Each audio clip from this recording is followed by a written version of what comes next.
borrowing and lending money on interest. But another form of riba is a transaction based on deception, which yields a profit or a gain to which one is not justly entitled. In other words, what the Americans call a rip-off.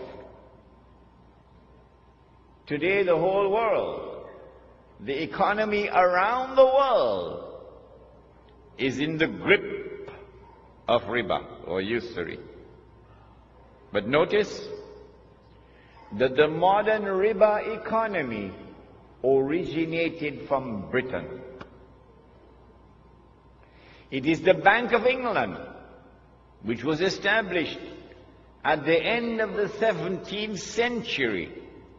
The Bank of England, which began the effort, which spearheaded the effort for the establishment of today's modern riba economy. Not only through lending and borrowing on interest, Britain became the money lender of the world. But more than that, to substitute real money with paper money. It is Britain whose Bank of England, at the end of the 17th century, who began to issue the first paper currency. And once you begin to issue paper currency, your capacity for establishing a riba economy is now tremendously enhanced. But we have a lecture on this subject coming up, Islam and the International Monetary System. The Prophet said, sallallahu ta'ala alayhi wa sallam, that the last people to come out to Dajjal, or the Antichrist, will be women. The last people to come out to Dajjal or the Antichrist will be women. And a man would have to return to his home and tie down his wife and sister and daughter to protect and preserve them from Dajjal, the Antichrist.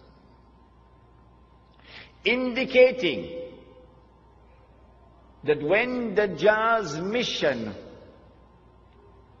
is close to its climax, something strange is going to sweep the world of women.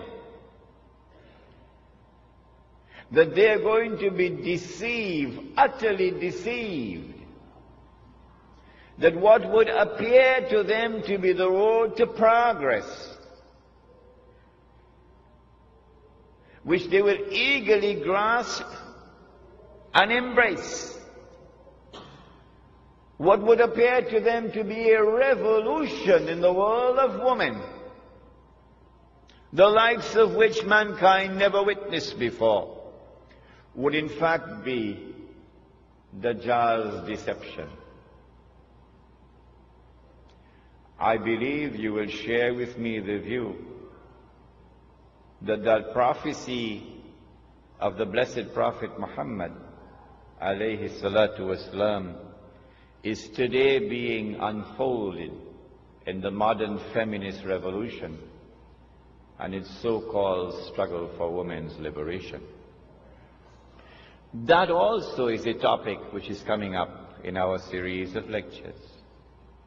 But do you know that Britain, the island of Britain, initiated and led the feminist revolution? I present all of this information to you to argue the case that the island in the hadith of Tamim ud-Dari is the island of Britain. Now then, I notice that when Dajjal is released in a day which is like a year, and Britain is his headquarters, I notice as a student of international relations I noticed that Britain strangely becomes the ruling state in the world. Come on, you explain to me. How do you explain a little obscure island off the coast of Europe, which never walked on the stage of history? An island that Napoleon contemptuously dismissed as a nation of shopkeepers. How do you explain that that little island establishes its rule over the whole world? Pax Britannia. Britain rules the world. I want to suggest to you tonight that the only man who can explain the emergence of Britain as the ruling state in the world at the time when it emerged is a man named Muhammad. Allah's blessings be upon him. And the explanation is that this is the work of the Antichrist. In 1914, if you would go back and do some research, you will find, as yet, air power has not as yet come. Your armies commanded the land, and your navy commands the sea. And Britain controls the seas of the world. In 1914, Britain commanded every strategic naval port in the whole world. This was not by accident. It is time for us to sit back now and read history once again.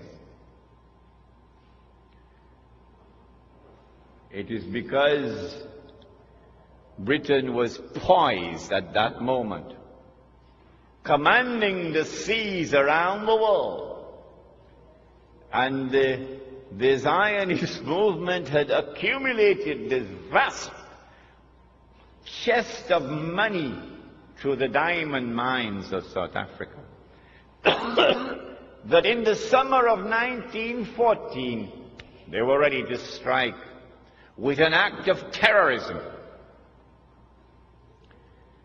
An act of terrorism which changed the world.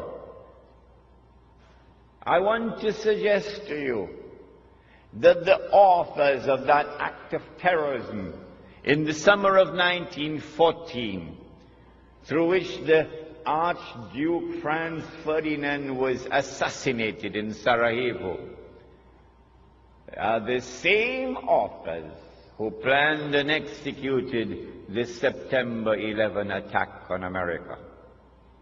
There are those who will not be convinced. They will say, no, CNN does not lie.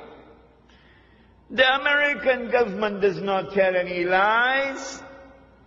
No, they said that it is Arabs and Muslims who attacked America on September the 11th, and we are convinced that they are speaking the truth. But guess what? One day, we stand in another court. On that day, the Quran says, يَوْمَئِذٍ تُحَدِّثُ أَخْبَارَهَا. The earth will reveal all the secrets that the media don't tell us today. And on that day, I will not be surprised when I am shown who are the authors of the September 11 attack on America. I would not be surprised on that day. But on that day, those who insist that Washington is speaking the truth, oh, what an awful event will be for them. Say, you know that? I mean, these people are going to give me a 6 for a 9.